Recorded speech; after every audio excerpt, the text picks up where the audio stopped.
I love that book. This Gospel of Mary Magdalene. I'm having some really good experiences out of this, Christy.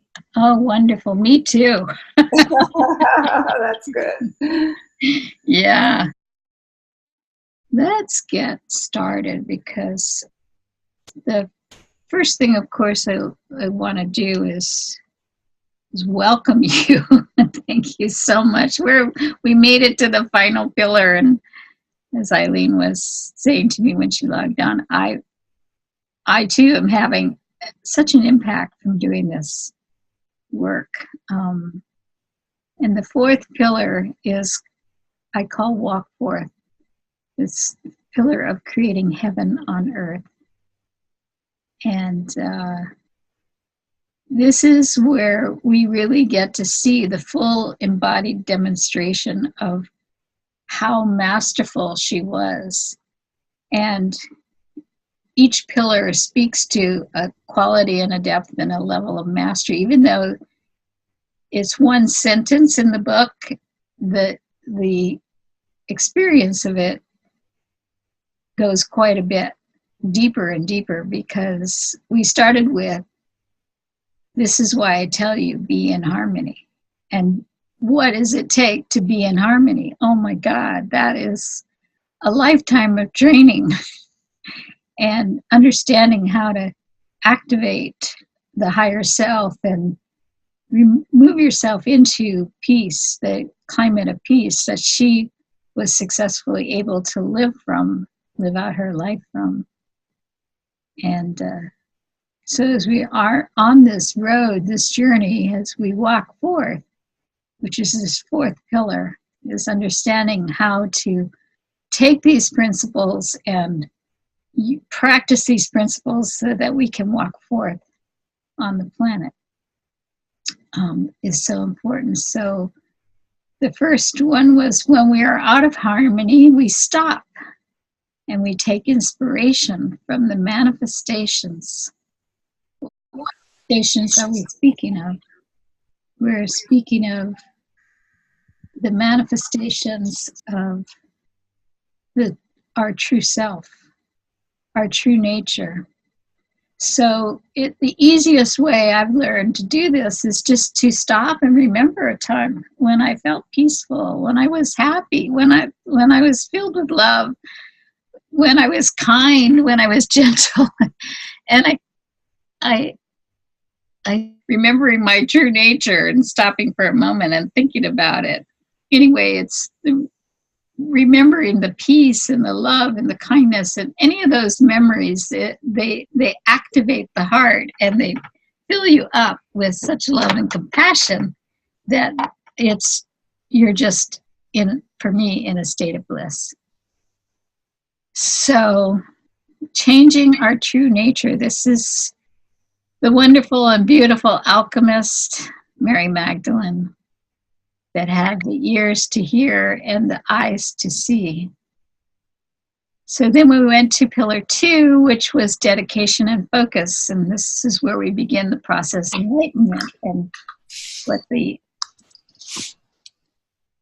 Gospel of Mary Magdalene is sharing with us. And so it also, we went through and looked at the steps to her awakening and her meditation, and then her role as a leader, because of the results that she got as she became fully embodied as her higher self, in equal partnership in her relationship with Jesus in their ministry together, where he acknowledged and saw her as equal as well, and didn't shame her, or he brought her in, he wanted her closer, which drove the disciples crazy that she was doing that. And then we have the review of the third pillar, which is the manifestation of who you are, which is when you choose to manifest your true self, you become that embodied love. And so we continued with more awakening ascension process, but primarily it's really understanding just how did she get past that ego, and how did she understand the truth about the ego, which is that the ego according to A Course in Miracles particularly, it's like a thought. It's like a cloud. When you have a dark cloud before you, it seems like, oh my God, it's frightening. But if you actually were to put your hand through the cloud, it's not going to faze you or touch you. It's made of nothing. So she masters moving through the climates to reach a climate of peace. And it's from there that she can then walk forth, creating heaven on earth, because she knows how to live above the line and be in that. So she also knows how to live from the heart. So in the beginning, when we started this journey, I asked you to make an altar to your heart. And if you haven't had a chance to do that, I hope you will. But I'm going to light my little altar to the heart that I have set up here. And the first candle that I'm going to light is going to be the candle to Magdalene. And the dedication comes in, right? The focus in the dedication, let there be light. And voila, we have light. Now we have light. So I light that candle to her. And then the next candle that I light is the candle that I got at the National Magdalene Movement, which is the candle to Mother Mary. And the candle to Mother Mary, the reason that's important is because we don't do this alone. She was joined with another master who was her mother-in-law. She had a good relationship with her mother-in-law. So she had her joining, so we put that together. And then the other thing that we have worked with is the essential oils. So this is an essential oil called Focus, which helps to activate. And we learned about Mary Magdalene being a true master of oils, of the essential oils, because of her time spent at the Temple of Isis, where she learned the ways of the oils and then went on from there. And then she was able to acquire, because she became so wealthy and successful as a businesswoman, making essential oils in her home in Magdala, that we have spikenard. And this is spikenard that I have gotten from Jerusalem. And I tell you, when I smell it, it just immediately opens my heart. It's just so lovely. The flower essence of the spikenard oil with the olive oil from Jerusalem, which is not like American olive oil. There's quality and depth of it that's much better. And if you want some of that oil, just let me know. And then the last oil that I've been using through this journey has been frankincense. And frankincense are used for meditation. So the oils help us to come into the frequency and the alignment of, so as I put some of the frankincense on, and it's always beautiful before we start any holy work to light a candle and to activate our senses through some of the oils that I talked about using. So we're opening the candle of the heart, the altar of the heart, which is actually in our body. It's actually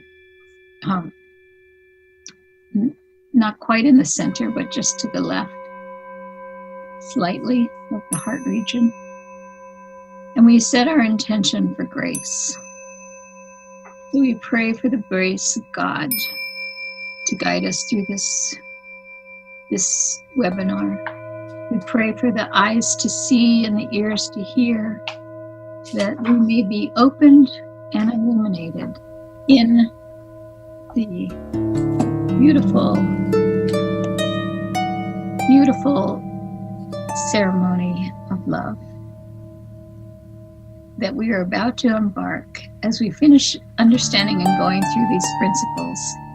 And of course, if you haven't had a chance to see all the webinars, please by all means go back, because they do build on each other and help to inform you about her teaching and what it is. So now, with the grace of the Magdalene, we walk forth through this webinar. And welcome, everybody. I'm so happy to see you. Thank you, Galia, for joining us, and everyone.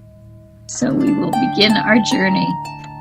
So we've also been looking at the unexamined assumptions. Not knowing about her does it matter, or does it matter? And what is lost to us by not having the knowledge about who she is? Well, for one thing, we still have men like Peter who are not wanting to listen to women. We just watched the whole thing happen in Congress, and poor AOC is being like men who don't want to listen to her. But she's clear about her voice. She's got a Magdalene voice. She's so in her truth and so willing to tell the truth of who she is. So we celebrate her wisdom. And of course, the way that we raise men who are understanding the balance and the harmony is we have empowered women who raise empowered sons who respect and love them, because the mothers respect and love themselves, and they share that information and they inform their sons on how to be loving and respectful. So I imagine that not having the modeling that Mary Magdalene afforded us, we really missed out on this.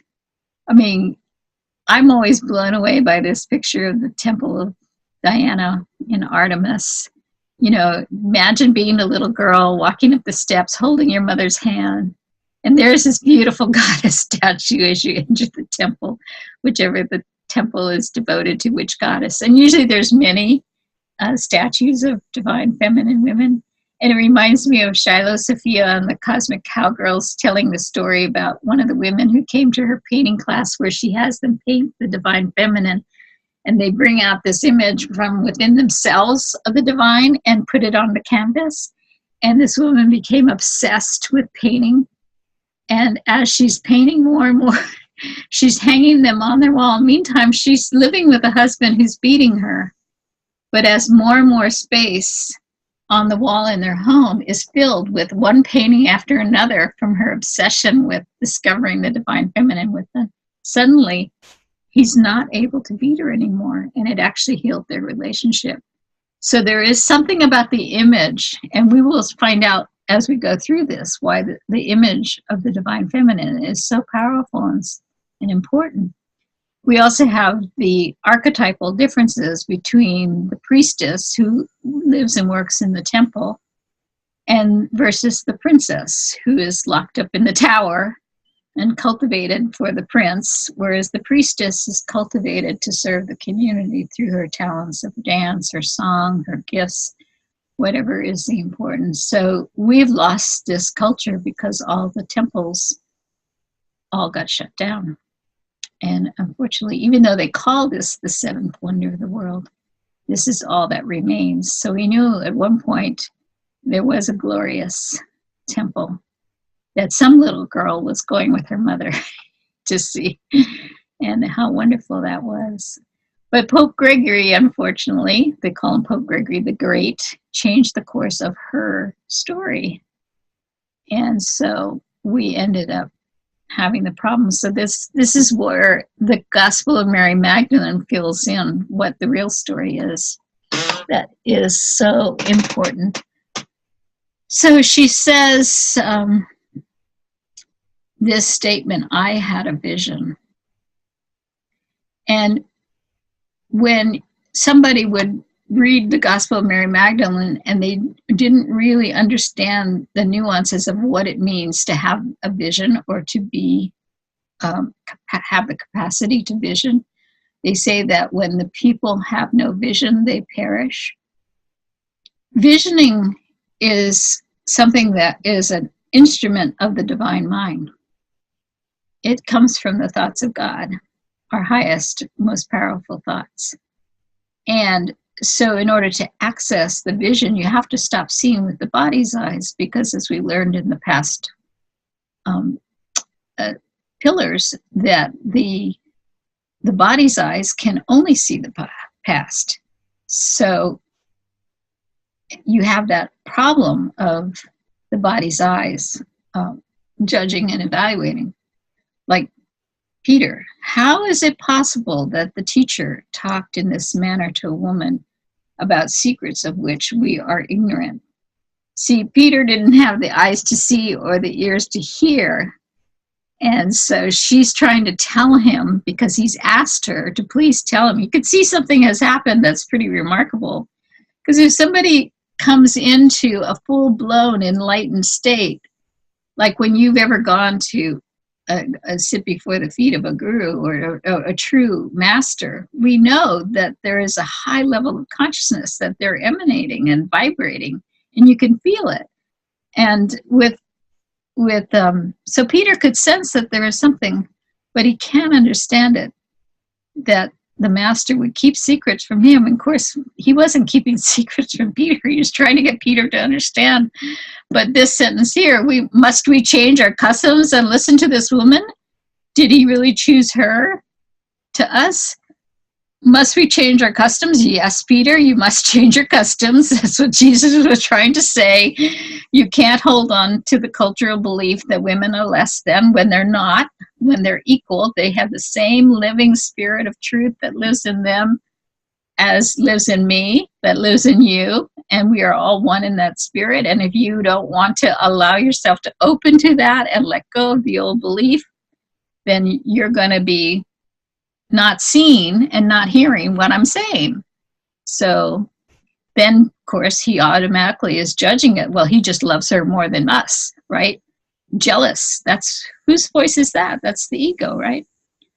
But no, it's not that he loved her more. It's that she got it right. She understood. So there she is listening to Jesus in the famous Martha and Mary story. And Martha's the one that's complaining, how come she's not helping me in the kitchen? And Mary's going, because, Jesus saying, because she's doing the right thing. She's paying attention. She's listening to my teaching. She's embodying it. She's getting it. And so when she got it, when she went within and had her own eccentric experience, which is in Pillar 3, we walked through some of the steps that she took. She comes to the master and she says, Lord, I see you now in this vision. And the Lord answered, you're blessed, for the sight of me does not disturb you. So she sees you in this vision. So Jesus has just been talking to the disciples about the Father within does the work. The Father and I are one. And so accessing the vision of the heavenly realm of the divine, what is God's will for you, is always open and available, because love is. It just is the nature of God, and it's waiting on us. But we have all these blocks and obstacles and barriers that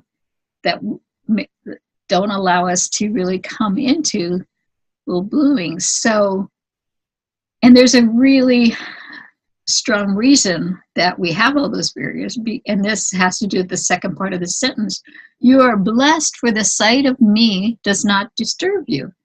Now, look at her. She's looking at her beloved, right? This is the man she loves and adores and worships the ground he walks on. She never takes her eyes off of him. She's totally enraptured. So why would he think, how come the sight of me does not disturb you? She hasn't demonstrated or talked about it anywhere before about being disturbed by him, like Peter has obviously indicated his disturbance, like when he says, why are you letting her in the inner circle? Why is she in this room with us? He's very disturbed about that, and he makes it very clear, right? But you don't hear her being articulated that way. So how come they're saying this? And this is one of the areas where I find the scholars, it kind of just went right over their head. They didn't quite get why he would say that, and they didn't stop to like really focus in on acknowledging it. But when you go fast forward 2,000 years to A Course in Miracles, there's the answer. For it is not his purpose to frighten you, but only yours. In other words, the separated self that doesn't want to know oneness, because if we're in our oneness, we're no longer feeling separate. What's the role of the ego? There is no role of the ego. So there is no ego. That thought is gone. So the ego's gone. The ego won't have any of it. It's not gonna want this to happen. So it will put the barriers and the blocks and the obstacles there to distract you, to get you to pay attention to other things, so that you live in the world that the ego has constructed, which is the world of fear. So we looked at this chart before. So the Gospel of Mary Magdalene talks about Mary Magdalene reaching the climate of peace. Well, the only place else that I've ever seen it, and if you've ever seen it somewhere else, please let me know, is in A Course in Miracles. Talks about reaching a climate of peace. The climate of peace is where you're in the all-knowing Christed self consciousness of love, where you know you're one. And it comes from making the choice where you've identified that you're choosing fear instead of love if you're not feeling that. So when you have fearful thoughts, those thoughts will be outpictured or reflected in the world of illusion that we live in. And so we will see that there are fearful things happening. And we start to think that that's real. And so, but her focus, and that's why Pillar 2 is focus and dedication, because she was totally dedicated and totally focused on love. She did not waver. She got it. She understood. She loved her beloved so much. She was free to extend herself to make that choice over and over, in spite of, as Levi said, Peter, you're such a hothead. She was willing to stand. So in another aspect to why it does not disturb her is that fear lies just below the level the body sees. So it seems to be the foundation of the world is based in fear, see? So there's so much that as we go out there of lack and limitation, and you're not going to get this, you're not going to get that, you're not loved enough, you're not good enough, all of those millions of thoughts that can happen in a nanosecond, just in a hair's breadth that we can. And so the circle of fear lies just below the level the body sees.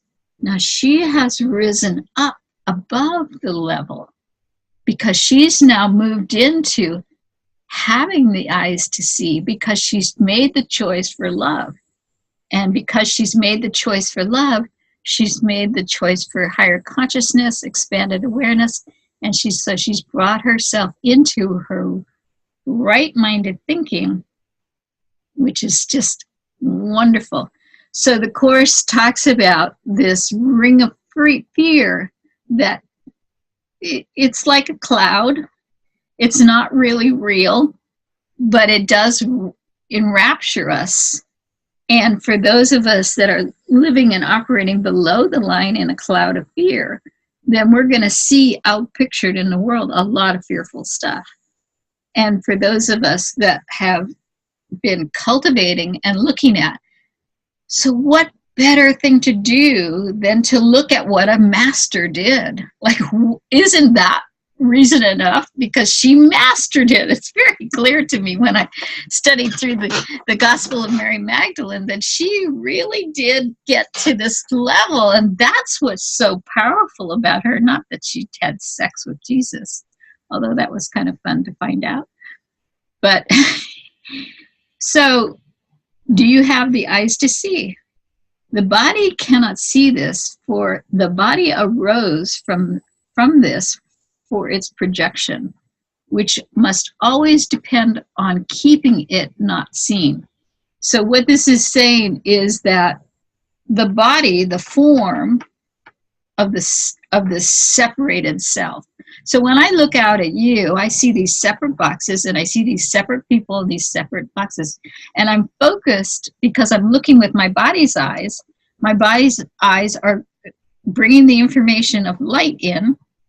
And instead of going, oh, that's the light of God before me, it's going, oh, no, that's Galia before me. That's Celestine before me.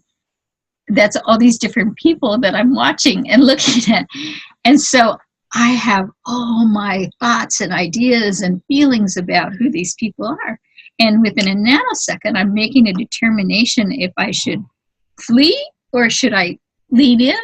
Is this good or is this bad? So it's all this judgment and evaluation and everything that's going on as a result of the fact that I have projected myself out in a separated form, and I'm putting time and space between you and me, saying that you are different than me when you are the same love and light of God as me.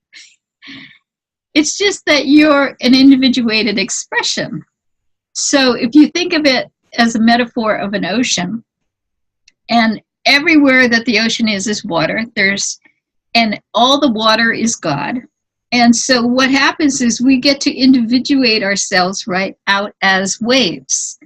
So at the very tip of a wave is a drop of water, and it's the same drop of water that's in the full body of the ocean. So nowhere is God not.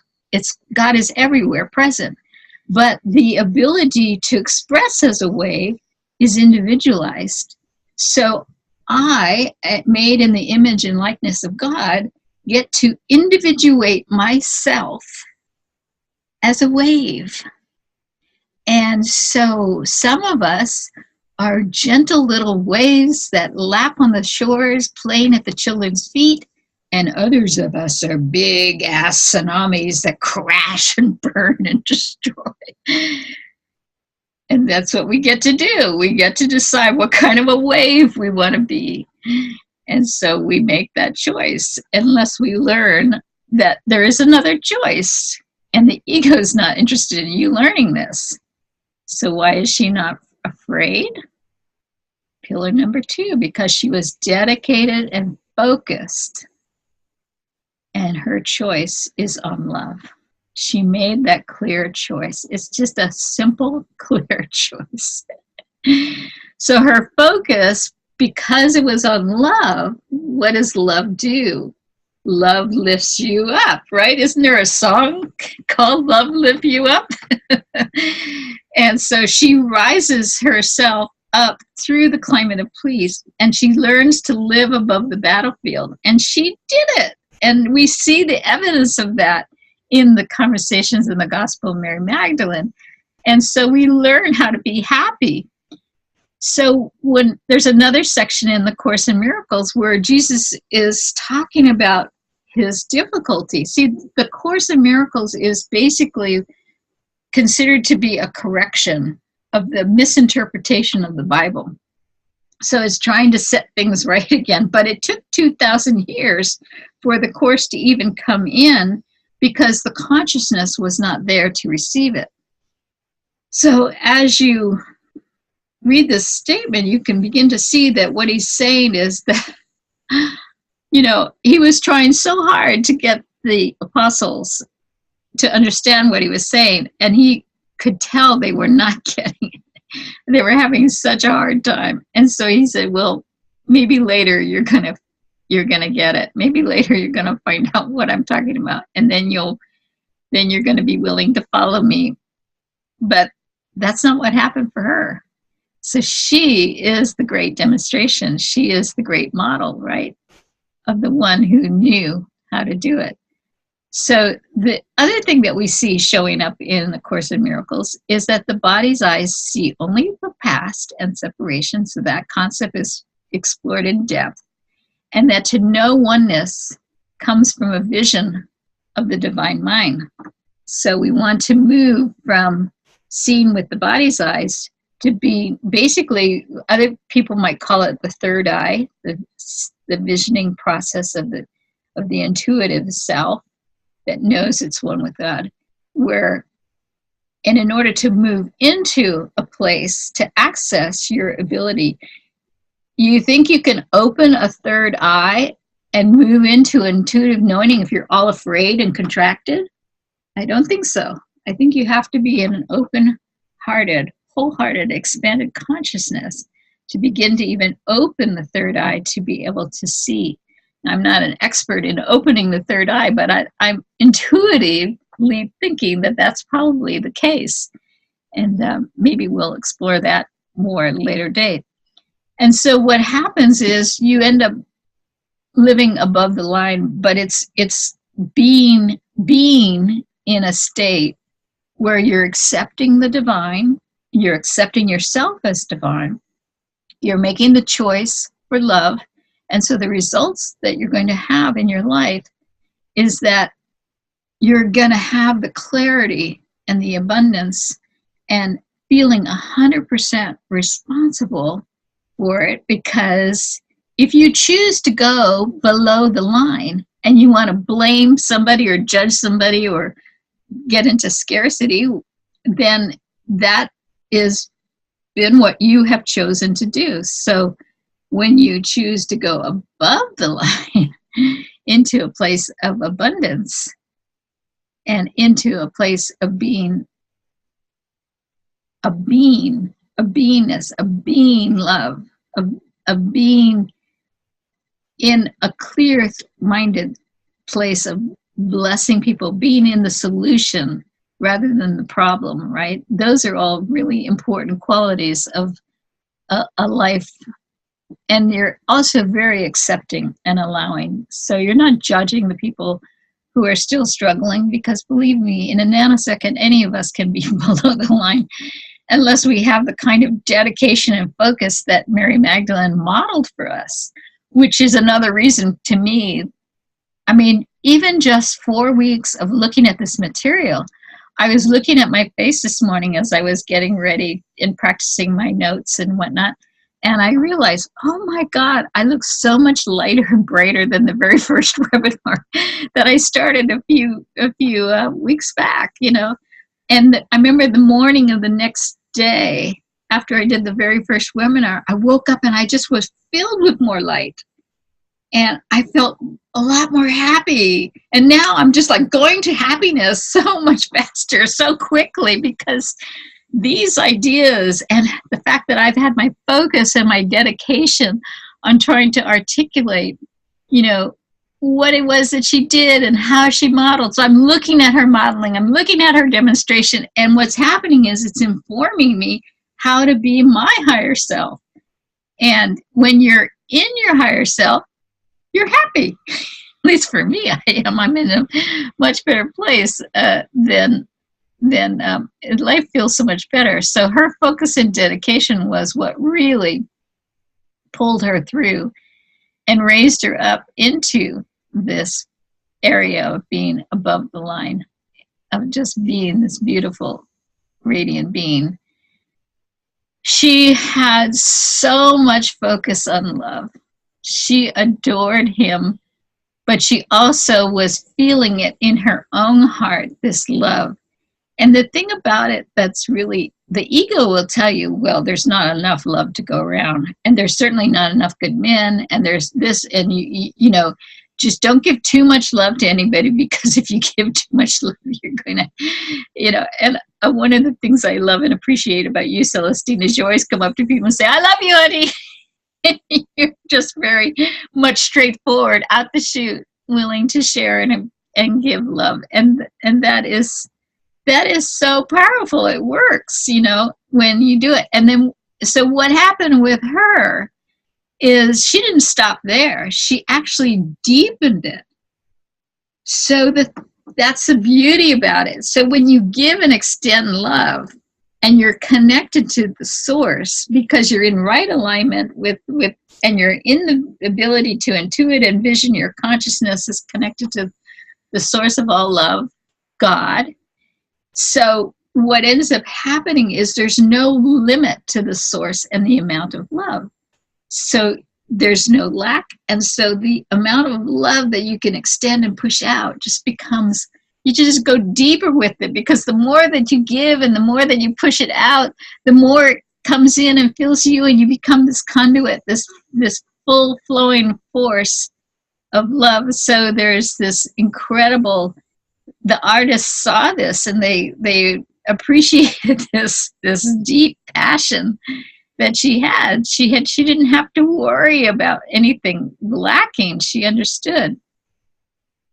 So now these unexamined assumptions, what is lost to us?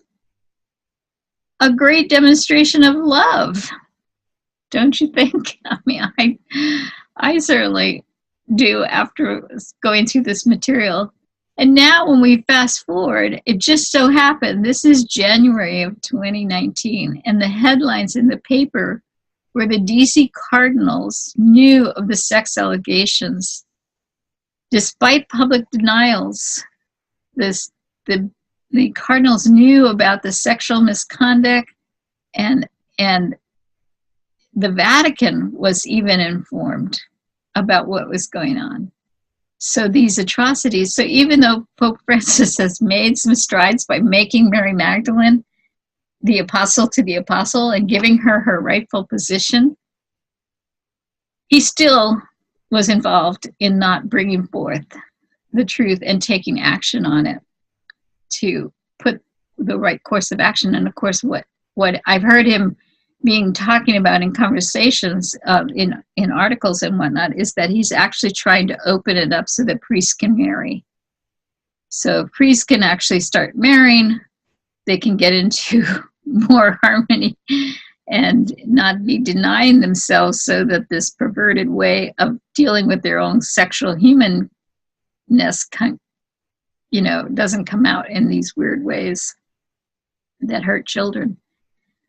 So, but remember when we talked in the pillars about that these were holy women. Mary Magdalene and Mother Mary were trained, and they didn't just happenstance on their holiness. In other words, the work that they did that was so powerful didn't happen because they had no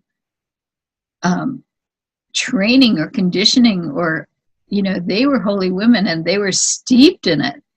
She was at Jesus' side every day of his ministry, learning and studying and growing, in what he was teaching. And Mother Mary was turned over to the temple at the age of 3, and they always wondered, would she accept the fact that she was going into the temple for her high holy training? And she danced at the top of the steps instead of looking back at her mom and going, "Mommy, why are you leaving me?"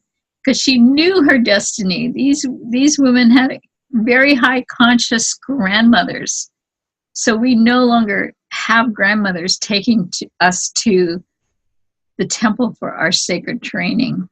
And this is part of the problem, that we probably have a few grandmothers now who are training their children, their grandchildren, in being more,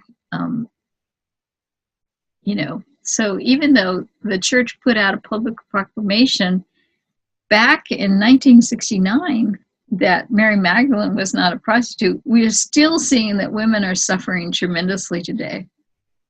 Many do not know she's not a prostitute. I went into a Catholic store the other day and was talking to the women in the shop, and they didn't know that.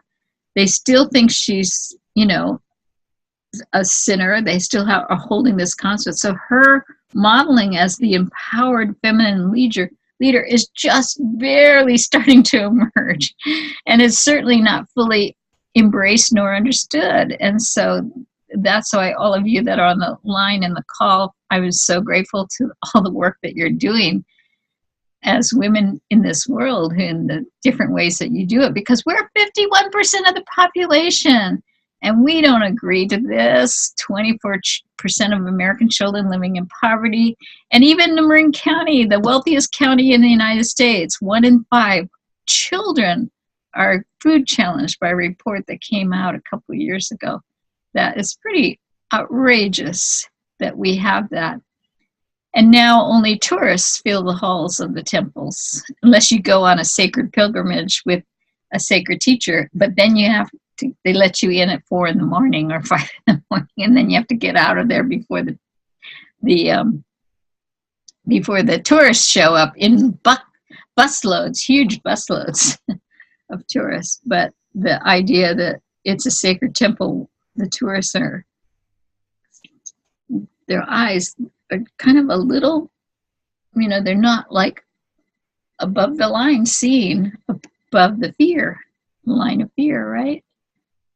So most of us were not taught to enter in through the silence to discover this light and love. And this is her famous painting, in the George Latour painting, where again, you can see she's completely focused and dedicated on the light.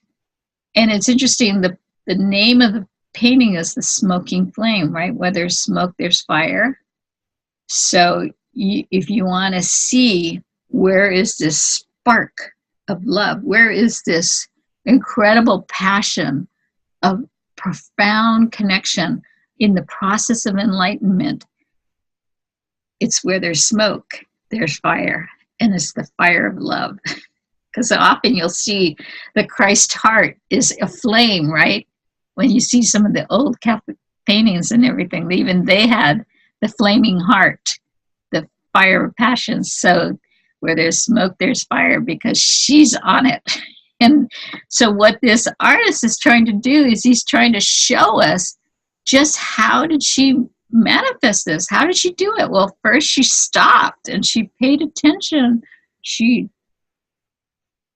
got into a feeling nature of just feeling so sensual and so, oh my God, she's just in bliss, looking at her beloved, the sexy position of of her blouse on her thing, and her skirt is hiked up to her knees, because she's just feeling that sensual, juicy, alive, wonderful, delicious compassion that takes her into the love of God, not the penitent sinner.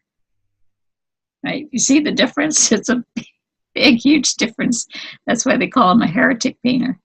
And of course, what's happened is we've all been trained to be so busy trying to find our other half that we have completely forgotten about that the real love that we actually are seeking lies within us. It's not that you're a half until you find your other half. And of course, the witch burning is what really shut us up. Marianne Williamson did that beautiful Sister Giant conference with 500 women, and we spent the first 24 hours on witch burning, because she said, we don't realize how strongly that impacted our voice. And it really shut us up to see our ancestors saw that, and that was communicated very subtly but very directly down through the ages. So here we are, 51% of the population. And if we were a unified, collective, embodied, feminine voice for love, do you think we would have 17,000 children a day dying of starvation? I don't think so. You think we would have lost 87,000 children in Yemen in the last few months? I don't think so. Because there is not a woman in the world who knows the truth of this and holds that nurturing energy of it, and agrees that this is a good thing. And but we have no voice. We're not unified. We're all polarized, separated, and and we're also not being seen as equally divine by the masculine. So this is why the work that we're doing, trying to encourage the masculine to join us. But did one man buy this webinar? No, I don't think so. Because they're conditioned, fierce conditioning, to be threatened by the empowered feminine. And it only takes men who've had the opportunity to embrace a woman who knows she's divine, and they feel her extension of love. I mean, one of the guys was coming to my sacred ceremonies, and he says, I don't know why I always want to come. And he said, but I'm curious, like, because it's not really my thing, but I really love coming. And then he said, I realized that this is the nurturing energy that I never got from my mother, that this is the kind of female, sacred, holy women, empowered women. There's no funny business. There's just love and the extending of love, which is really important for men to feel nourished in that way. So where is the sovereign priestess who is teaching the Socrates of the world, right? This is the wonderful painting of the priestess Diotima, who is teaching Socrates about what the word diamon means. And of course, diamon was the word that we talked about in the first pillars, that was where Mary Magdalene was being labeled, that 7 demons was being cast out to minimize her and diminish her.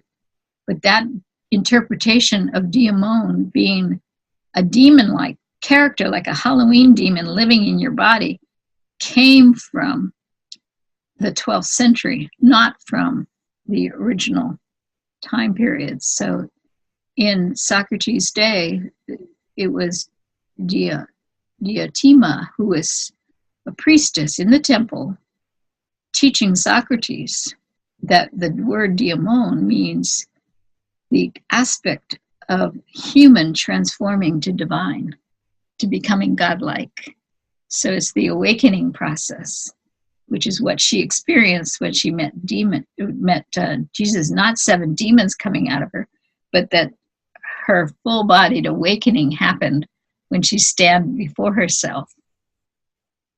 And then we showed the fact that Jesus had commissioned Mary Magdalene to head up the women who were the women apostles. Now just imagine this is you in the lineage of the ordained holy women down through the ages, because these women were not cast out, were not acknowledged. They were acknowledged and they were brought forth, and we knew who they are. We know who they are.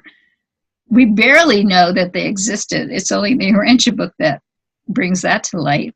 But the Luke chapter 8 says that there were women, Magdalene being among them, who financed Jesus's ministry, and that he had this group of women around him. But then they don't go into much more about that because they don't want to really talk about that, right? Well, I had the great fortune of meeting Elizabeth Kelly, who's of the Holy Order of Mary Magdalene. This is an order out of France, and they have a paper trail going back years and years and years and centuries of women being ordained in the Holy Order of Mary Magdalene. And she talked about this tremendous lineage, and this was no light thing, her ordination. She went into a 3-day Kundalini experience from her ordination. So it was very powerful for her to be this pillar of light and the voice for Magdalene. She had an apparition of Mary Magdalene appear to her and tell her that she would be rising.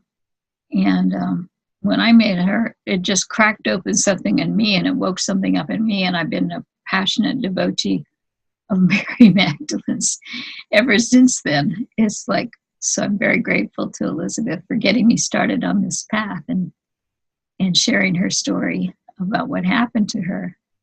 So these were trained women, trained in the holy ways of the priestess, with the oils and the prayers and the high conscious actions that a priestess would take, being really sovereign women, a modeling and a demonstration that we so need. Instead, we have these young girls that are in these stiletto heels that are like killing their feet and chasing after men because they think that's how they're going to get their stuff.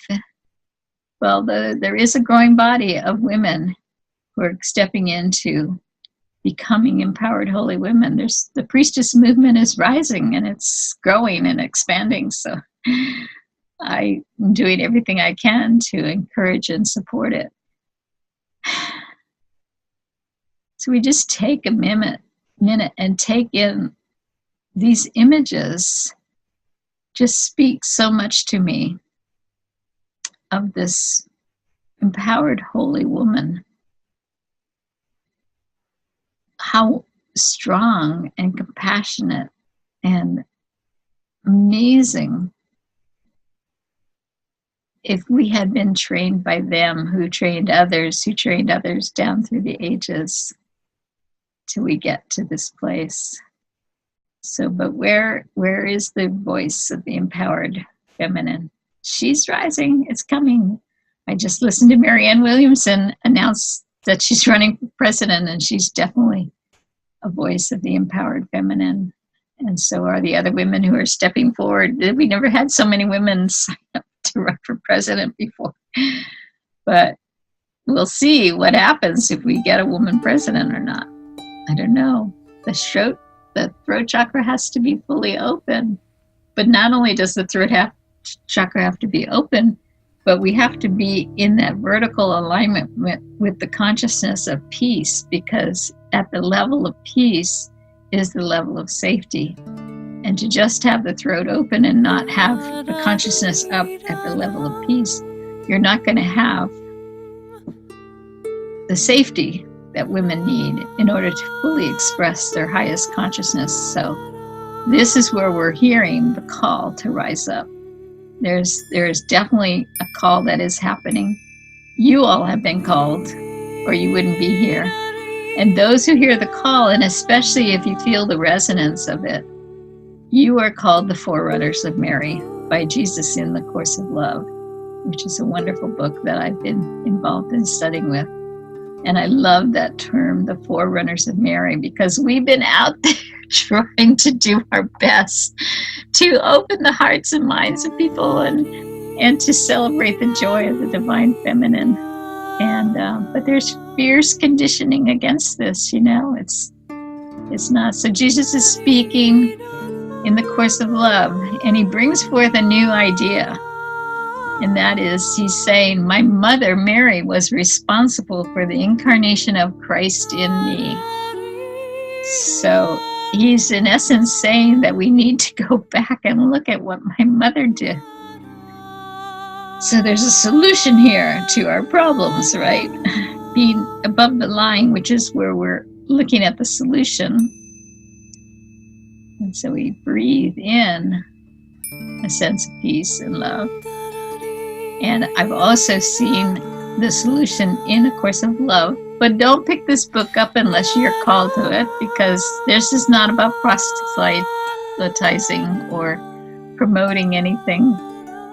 In The Course of Love is the first book to actually say that, it's because it's not about the book. But there is an outline, because what he's attempting to do in A Course of Love is he's attempting to try to help people to understand just what it was that my mother did that made me the Christ.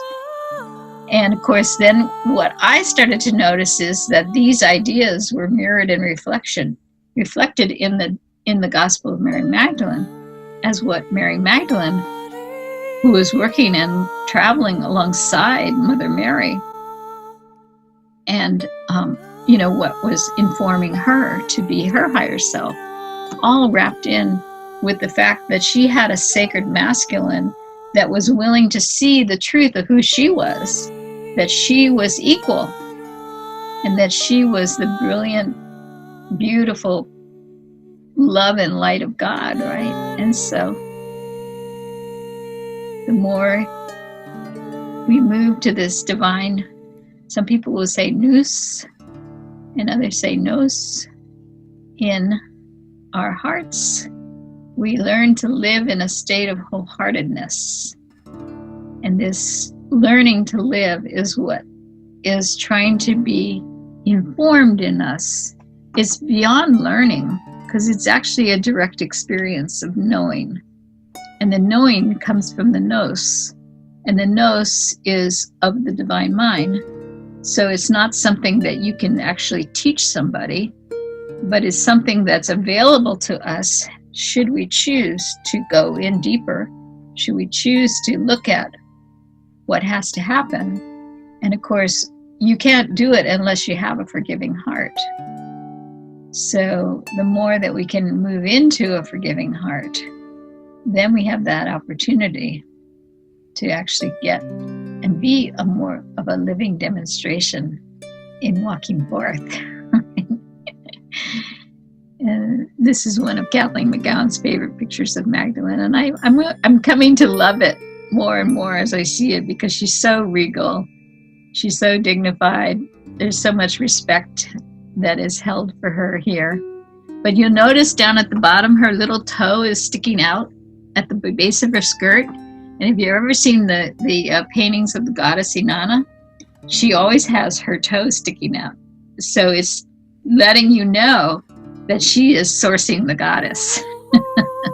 She's got that goddess connection because of the way that Inanna is painted, with the toe pointing out. But we also see with her profound longing and focus on extending love while being oblivious to the world around her. So, chaos is ensuing. All this is happening, and she is just like right there. She's just right there with the love and the light, extending it, sharing it, giving it, letting it go. There's no holding back. And she's not caring how many Roman soldiers are standing behind her or next to her or any of that, where the disciples, the men, just flew, because they live in the world of the ego. They live in the world of fear. They haven't learned how to move to the world of love. And it's only in the world of love where you learn that's where your safety lies. So we see her as becoming such a pillar of love, with the chalice over her heart and such a solid rock in her principles, the Alpha and the Omega, the beginning and the end, that in the all of the all, she knows the all. She is called the one who knows the all. She is living in the truth because she has accepted that she is holy. But as my priestess sisters know, the work that we do to try to help people to experience and embrace that they're holy is not necessarily easy. People are resistant. They're like, I don't know, I can't do this. But then when they get there, like, wow, they seem to be having fun. They seem to be enjoying this, because the way of the priestess is fun. She's dancing, she's singing, she's expressing joy and love, and she has a vibration or a transmission. So even if she's in her scholarly mode, she's emanating a lot of very deep, profound truths.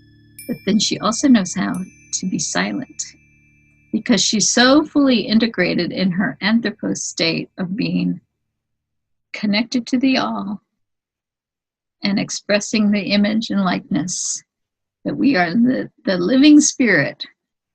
We breathe life. We are both the male and the female, the Shakti and the Shiva.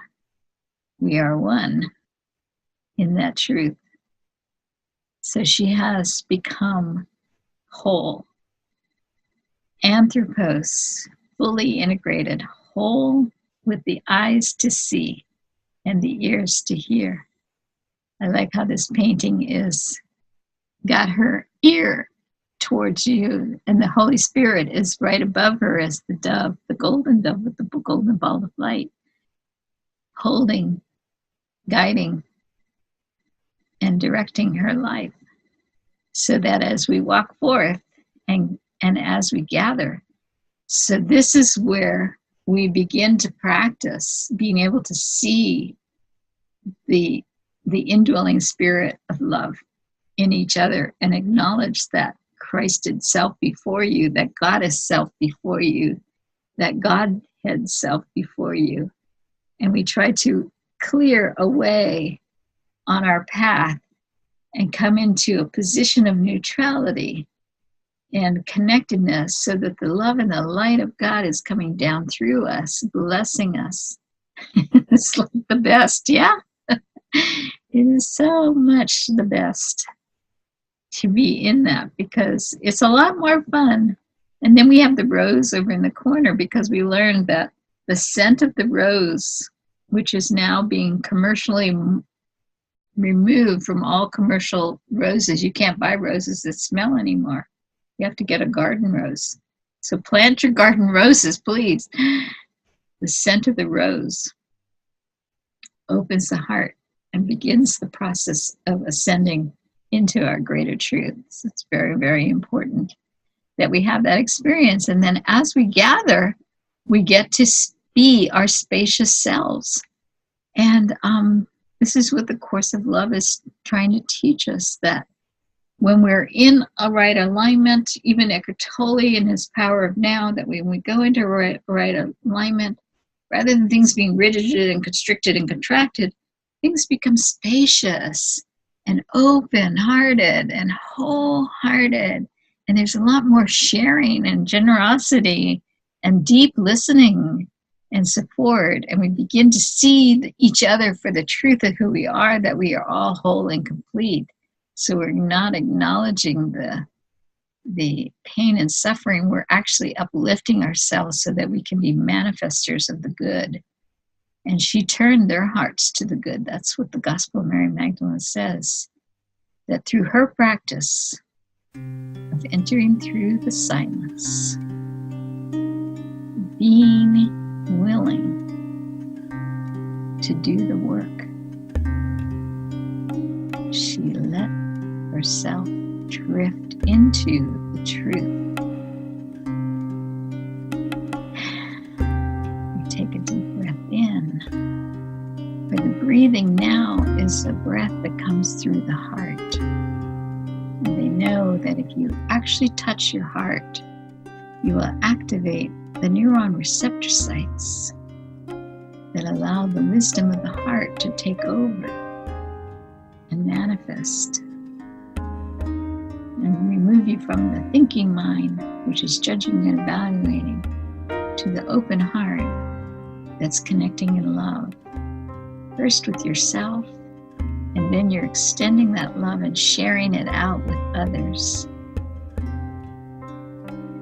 As we just spend a moment breathing through the heart,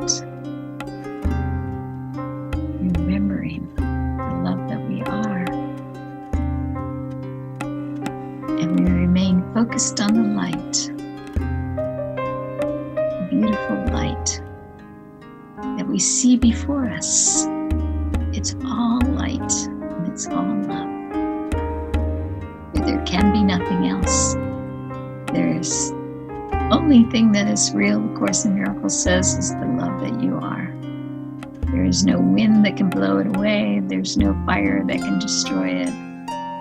There is nothing that can harm it. It is ever present, always present, full embodied, and it's only just leaning in, claiming it, moving towards it. Opening up our minds to understand. Help me to see above the line this love that I am. Help me to see. And then we make that wonderful choice to choose love. And when we make that choice, for me, I get happy. I love it so much more. But then we also have a wonderful bridge, the all-knowing, all-seeing, through the Holy Spirit that informs us and guides us, because we are now moving into a point of safety where the Holy Spirit will guide us. Time to go left here. No, let's not go there. Let's go here. And so with the gentle feeling, and it will always feel good. If there's ever a time that you feel angst, or that's the worry that the ego is inserting, like, oh, you better be worried about this. You just choose again. So we choose once again. And we choose that love.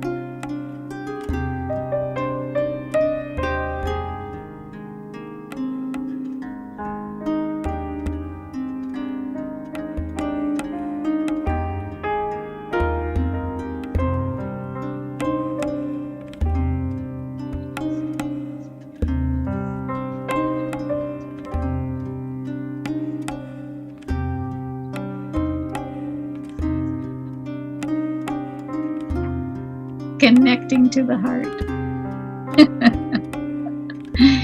So the Course in Miracles says that we had this tiny mad idea that we were separate, and we forgot to laugh. That's what we have, is we have to laugh. That there is this divine mind. And all is well. All is well. We have now risen ourselves up to the consciousness, not listening to or acknowledging the ego as anything real. We rise up to the climate of peace so that we may live above the battlefield in a beautiful, extended, and expanded altered state that comes with all the beauty and love that exists in the climate of peace. So here's another way to help you to understand it. The 4 elements at the base of the pyramid: earth, air, fire, water. And what our journey is to do is to go into the vertical neutral position. So we're not judging, we're not worried about the past and what happened last night, and we're not worried about the future and what might happen. We don't go there. We don't even go there. We just go to this present moment. We just go to right here and right now. We go vertical. And by staying in our center, through the connection to the heart, we can access a moment of peace. We may only get a moment, but the Course in Miracles says if you can get a moment of peace, you have saved yourself 1,000 lifetimes. So to me, it's worth it to give it a try. But now what we're moving into in a huge new paradigm shift is what Jesus is speaking about in A Course of Love, that it's time to look at what my mother did. Because, she was the one who really taught me and informed me how to walk forth, creating heaven on earth. She was the one that was able to embody that teaching. And at her side was this brilliant alchemist, the only one that knew how to see with eyes of love.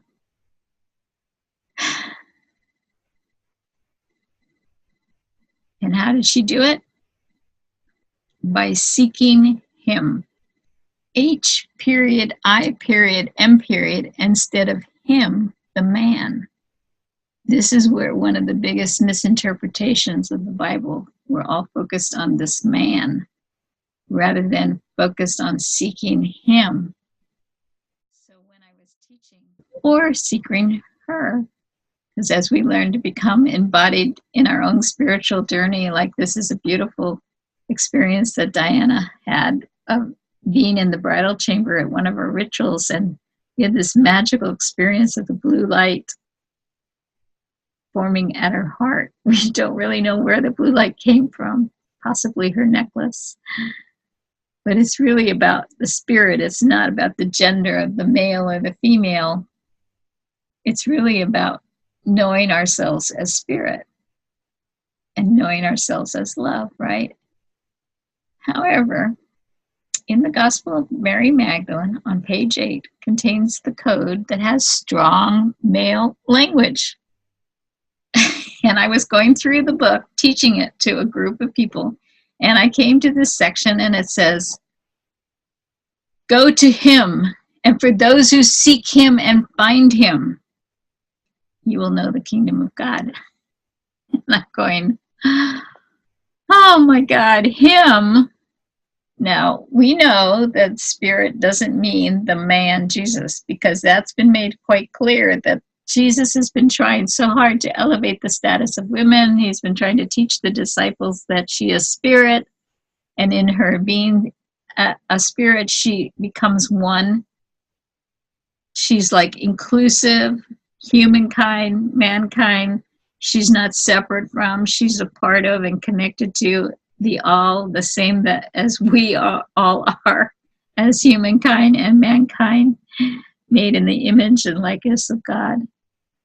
But, you know, when you haven't had, I grew up in a, Protestant church that was devoid, at least the Catholics have Mother Mary in her beauty and glory to look up to, but in the Protestant church, there was nothing like that. It was all dry.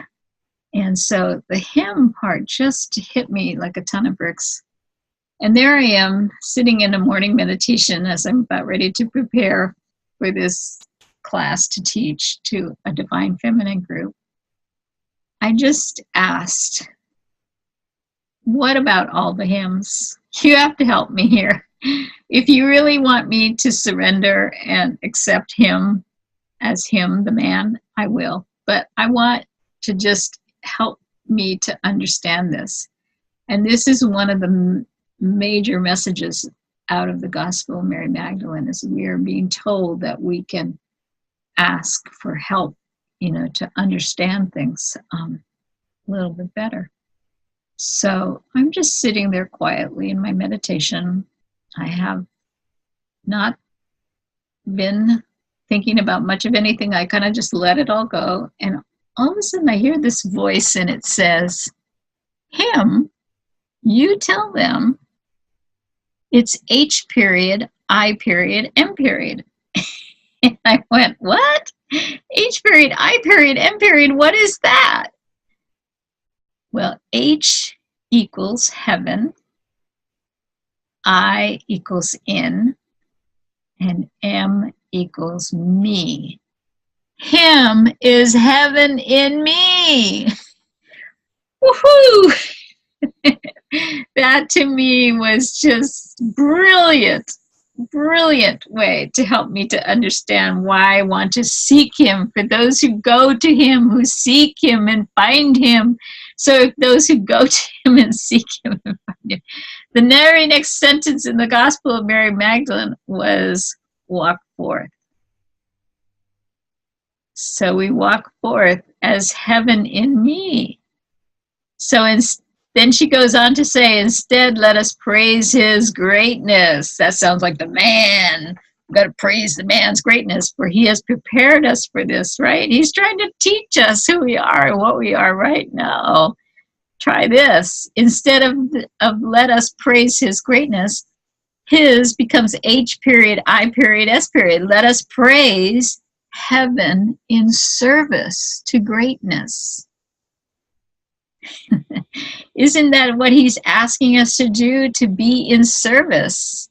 So I heard Mike Pence talk on the radio, on the news the other day, and saying, yeah, the wives all have to be in service to the husbands, like Jesus is in service to the church, right?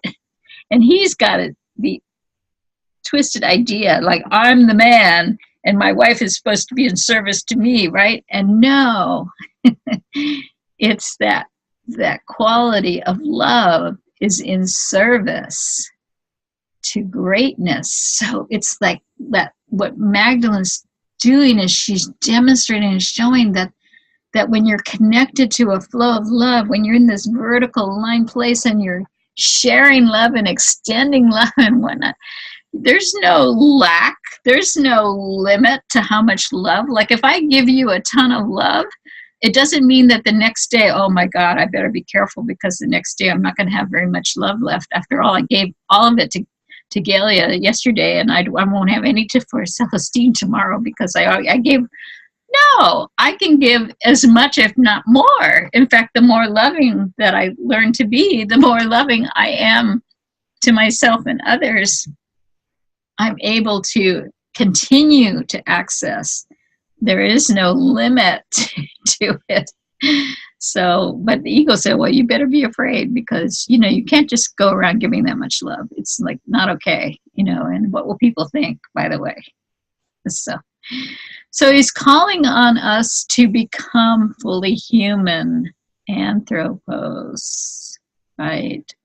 The fully human meaning that we're accepting all of ourself without judgment. We're accepting the wholeness of our wholehearted state of being and blessings to be And he's calling on us to become fully human, or heaven within you is calling upon you to become fully the fullness of who you are.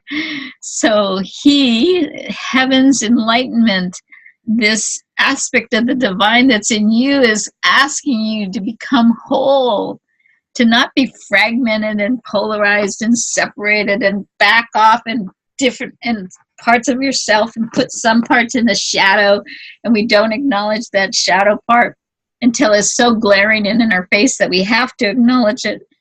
But we actually let ourselves come into this right alignment, into this wholeness, because we're choosing to move in that direction as we elevate our souls and we open our minds. But boy, we better be breathing.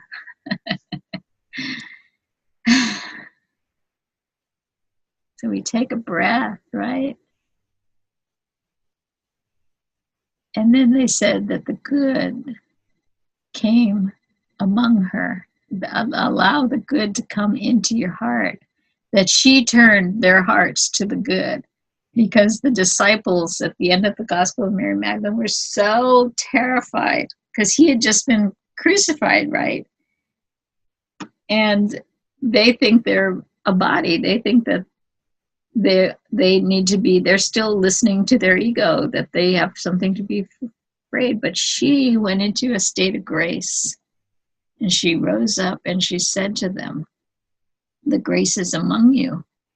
So she really learned how to be the equal demonstration. So it was her who led them forth by being the full demonstration and embodied state of grace in front of them. And then she encouraged them, and then they talked among themselves as they begin to talk about the Master's teachings. And then, of course, once you start talking about the Master's teachings, right, the Master's teachings are high-level teachings. So what does it do? It begins to expand your consciousness. It begins to raise you up, because he was talking about service, being in service. He's talking about love, loving your neighbor as yourself. And so there is definitely a new call to rise up. We are seeing this in the Course in Miracles. The Manual for Teachers is really helping us to. So going back to the Course in Miracles and how it's reflected, that I discovered that in the Manual for Teachers it says, there are those who have reached God directly, retaining no trace of worldly limits, and remembering their own identity perfectly. So we know that this is what she did. When she had that vision, what that meant is that she was able to reach God directly. And she was able to know that she was one with God. And so because of that, she was able to retain her ability to connect with us. So of course it's that these might be called the teacher of teachers, because although they are no longer visible, their image can yet be called upon. So this is really important. This is a picture of her teaching in the south of France.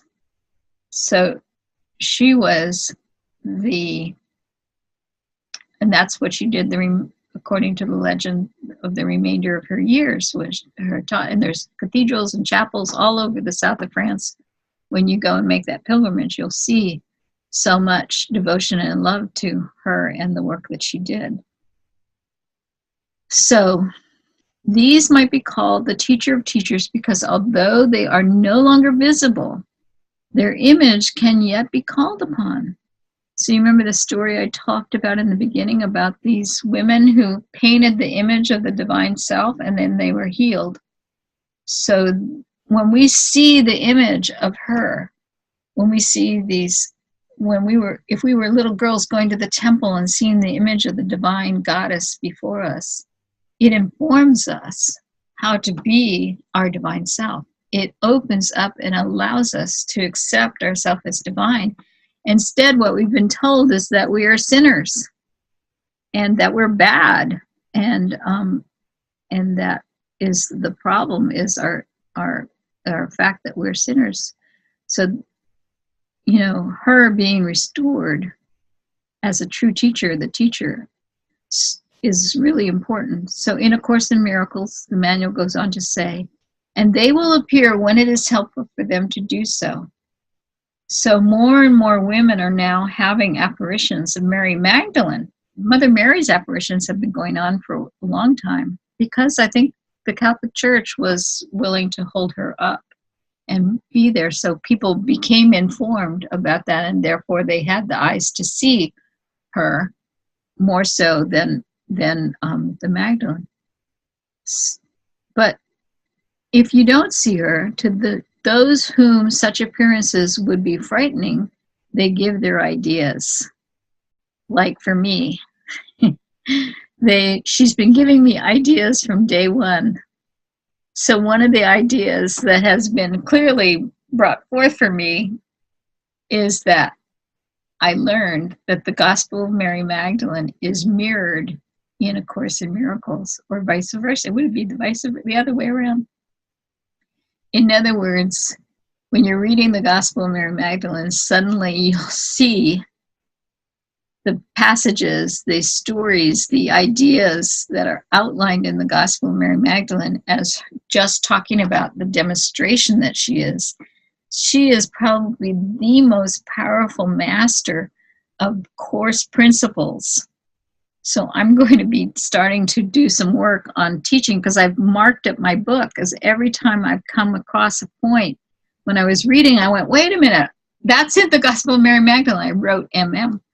And now my book has all these pages where I know exactly where the Gospel of Mary Magdalene shows up in the Course in Miracles. So I'm going to be offering that, and I'm just going to be doing it as a 1-hour class from 3 to 4, starting in February on the 21st. So if any of you are interested, I would love to have you join me as I begin that journey. So when we continue on, so the Course in Miracles Manual for Teachers says, no one can call on them in vain, nor is there anyone whom they are unaware of. So this is really important. She is aware of you. I mean you. She is aware of you, because she is definitely and very clearly one of these ones who had a direct connection to God. So we know she is one of these ones that has this ability to interface. And meanwhile, they give all their gifts to the teachers of God, who look to them for help, asking all things in their name and no other. So that's one thing that's been a great reminder for me in doing these pillars, because I'm starting to ask Mary now when I come up against. And I usually always light my Mother Mary candle and ask Mother Mary if I'm dealing with a situation where I need a bigger mother to help solve a problem. But meanwhile, they give all their gifts to the teachers of God, who look to them for help, asking all things in their name and in no other. So who is a teacher of God? You are a teacher of God if you're willing. I love what the Course in Miracles says. It's not a dogma. It is not something. I mean, there can be things that you might want to learn, and there may be a way in which you're to grow. And from the Course in Miracles point of view, is the Holy Spirit is totally on it. He knows what you need to awaken. He's trying to do it in the most loving and gentle way. It's kind of like when a child has a nightmare. The parent doesn't rush in and go, what's wrong? And then it would scare the child. The child would wake up alarmed and frightened and have a trauma from it, right? So what happens is the parent goes up and goes, honey, if you're having a little nightmare, it's okay. It's just trying to wake you up. It's okay, because we're living in a world of fear. And so we're very gently and very lovingly being tried. And I can see for myself, what would awaken me is not going to be what's going to awaken you. It's a customized journey because of your breadth and depth of experiences and your journey in life and all the things that have happened to you over the years. You have no idea, what you involved in and need in order to help you to go to the next level, to reach your own climate of peace. But the Holy Spirit knows exactly what you need every step of the way. And sometimes it's just little baby steps. And sometimes it's epiphanies and awakenings that are pretty profound and dramatic and wonderful. But who is the teacher of God is someone who says they are. It's the person who says, okay, I want this. I'm willing. So, and show me what you would have me do. Show me what you would have me say and to whom. And they're on the path. And that is the one who becomes a God, not the one who's gotten ordained from the ministerial. So anyway, I thank you so much for helping to keep her story alive and to giving me this opportunity to show and demonstrate her as a leader. I am very grateful to this. So as we step forward and walk out into the world, we remember that the Gospel of Mary ends that they all went forth to spread the gospel. But they went forth to spread the gospel of Mary, according to Mary, because she was the one who got it. She was the one who was demonstrating what Jesus was trying to teach. So when they said, go forth and spread the gospel, and the word gospel means good news, right? But it was the gospel according to Mary. I was floored when I read this, because God, what a different world we would live in if we were all grown up to realize that as little girls that Mary was the one who really she's the one that learned how to be in the state of grace. She was the one that learned how to speak before a hothead like Peter and be in her integrity, tell her truth, be clean, just like she put it out there. She didn't hold back. She didn't mince words. She explained to him what the vision was, and then he went, "What? No, there's no way that Jesus would have said these things." But she said, "You didn't have the ears to hear or the eyes to see," because he was operating from below the line because he wasn't willing to let go of his cultural belief that women are less than, women were despicable, lower than life, he called them in the Gospel of Thomas, I think. And he's like saying, no, I don't want the women to be in the inner circle with us. This is not, and Jesus is saying, he says at one point in the gospel, he says, so you want her to be a man? He says, I will make her a man. And I'm thinking to myself, whoa, how is he going to do this, right? And then he says, it is her breath. It is by her breath that she becomes spirit, the same spirit that you are. 2,000 years later, we're still needing to learn that. So I'm going to stop for a moment and open it up for any questions or comments or what spoke to you, what awakened in you, anything that anyone would love to share. I would be happy to field those questions at this point in time. Hi, Christy. Well, I really love the class. I just want to thank you. And I'm getting a lot out of it, and really not just, in learning, but also experientially. I feel like I've had a big opening, which has been really beautiful. But I do have a question. It's a kind of a small point, but it was earlier in your talk today.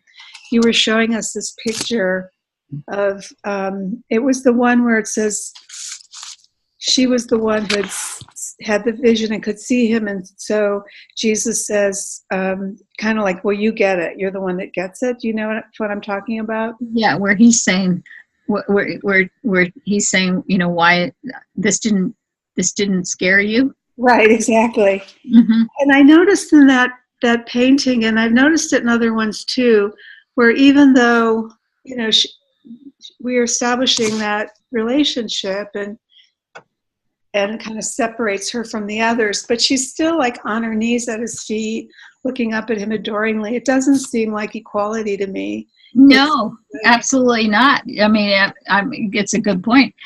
Just finding paintings where she is standing forthright, looking straight on, fully empowered, in a conversation with him, no way. I There's see. only one painting that I found, which was like the painting that I shared in one of the pillars, where Jesus is coming into town with the entourage, and she's sitting there as her goddess self. And the way the artist did, she's in the shadows, Mm-hmm. but she's more, he's still a little higher than her, but it's like closer than ever before in terms of being in direct alignment. And there's one other painting of her being in there's a stained glass window. There's a couple of stained glass windows in a couple of the cathedrals that show her and him sitting equal, side by side. But in terms of this resurrection scene, this was his brilliance in appearing to her in the resurrection, because, well, number one, she had the eyes to see him in his resurrected light body, higher consciousness state. So that's why she could see him. And you remember in the Bible, it says that at first she didn't recognize him, but then she came to know and see him as he was standing before her. But so we don't have the artists yet. So if there are any artists out there, there are so many different scenes that we need. Over the years, they have painted especially some of the artists that are considered heretics, painted, the paintings that depict a more truthful story, like the George Latour series. But we need artists to paint her sitting in equal relationship and telling the story from this point of view of the Gospel of Mary Magdalene, and we don't have them yet. So I'm looking forward to the day when we get them. The artists are beginning to wake up and realize that. So, Yep. Okay, thank you. yeah, good question. Well, I just want to say thank you very much. I've enjoyed it. I love hearing these truths, and I love the way you present them to us. And it's been a very wonderful session. Thank you so much. Thank you, Gail. Yes. Thank you. When you get a chance, go back and see some of the other ones, because it was quite a journey. In fact, I realized today when I looked at myself in the mirror, I was like, holy smoly, it's like the joy and the happiness. I mean, she's downloading all kinds of loving energy into I can see I'm like, I'm flying high as a kite. Well, I see you glow all the time. You're always glowing, Christy. Thank you. But that's because you're a little mirror for me, my dear. Hi, Celestine. So much, and thank you for being on fire with the Mary Magdalene story. And Oh, the best. Walk and the love and the truth and the rise of the feminine, and you are standing as a pillar of fire and brilliant light throughout all of the. So thank you, and I just totally enjoyed your talk. Thank you so much. Blessing. Do these sacred ceremonies, and of course the next one is on Thursday, the 31st. We do this every year on the eve of St. Bridget's, so we'll do it again next year. St. Bridget is the patron saint of the midwives, so it's a perfect night. Plus, we celebrate the birth and the rise of the divine masculine in December, so it's fitting, ladies first, that we celebrate the birth and the rise of the divine feminine in January, right? So that we have them bookend throughout the year, which is all the time and space of separation, but we collapse it into one. So, and this is a very sweet sacred circle that we hold, of just acknowledging and being in a lot of joy and love about the divine feminine. And then, of course, those that are interested in becoming ordained, we're going to be starting to work with a group of people, and we'll be talking more with them about that. So let us know. You can email me, and we'll explain what we're thinking of and how to do it and make it work for you and what you want to do.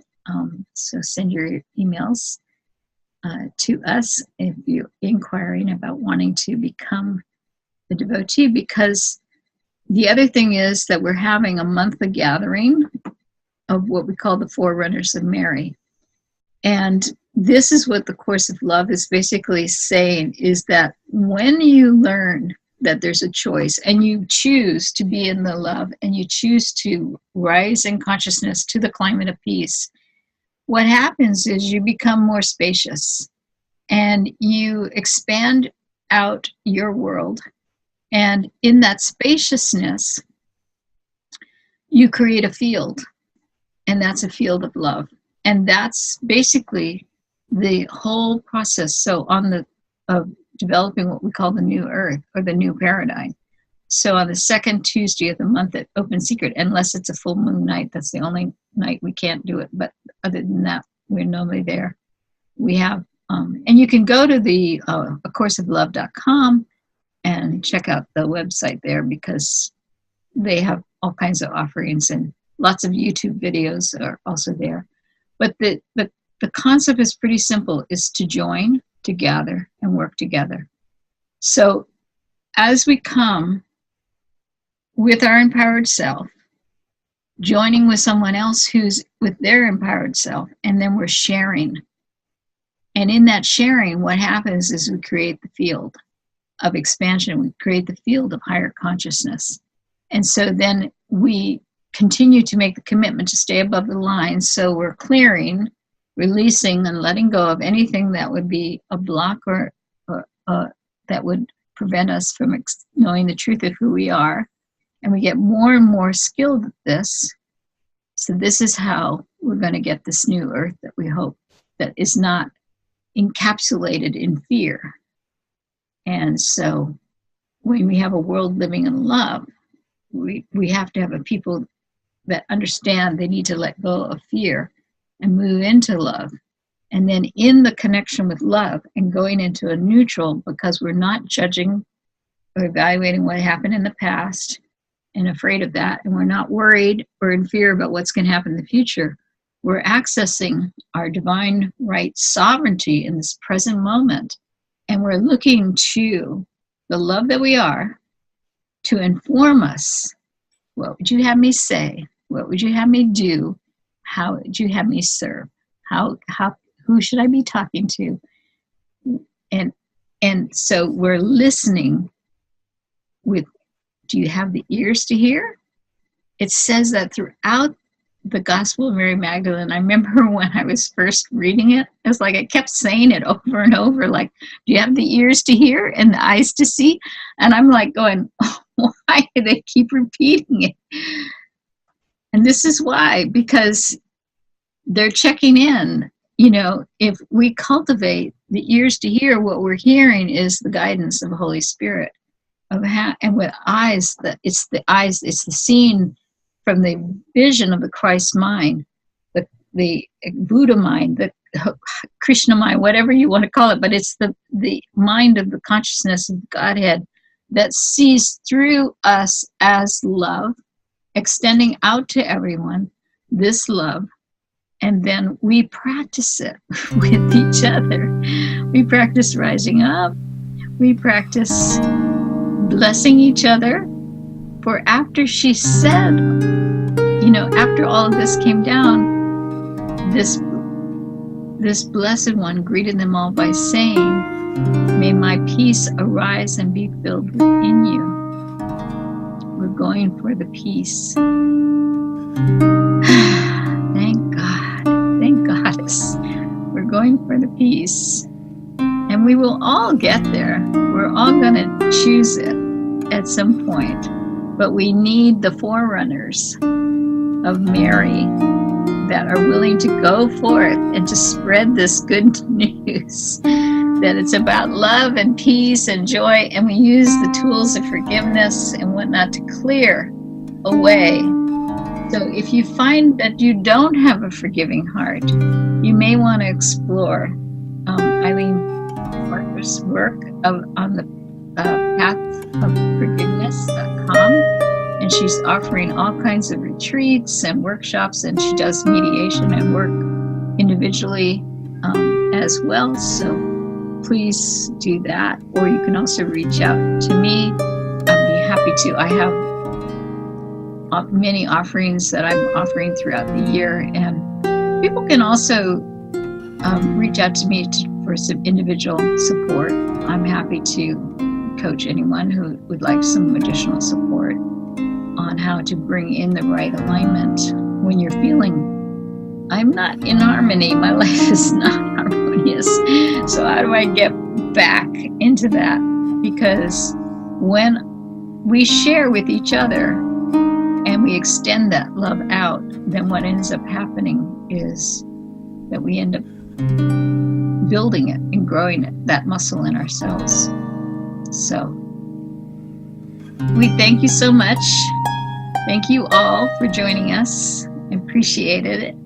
And if you would like to know anything more, just go to the website, gospelofmarymagdalene.info, and you can find out about who I am and what we're all doing and what events we have. Blessed be. Love to you all.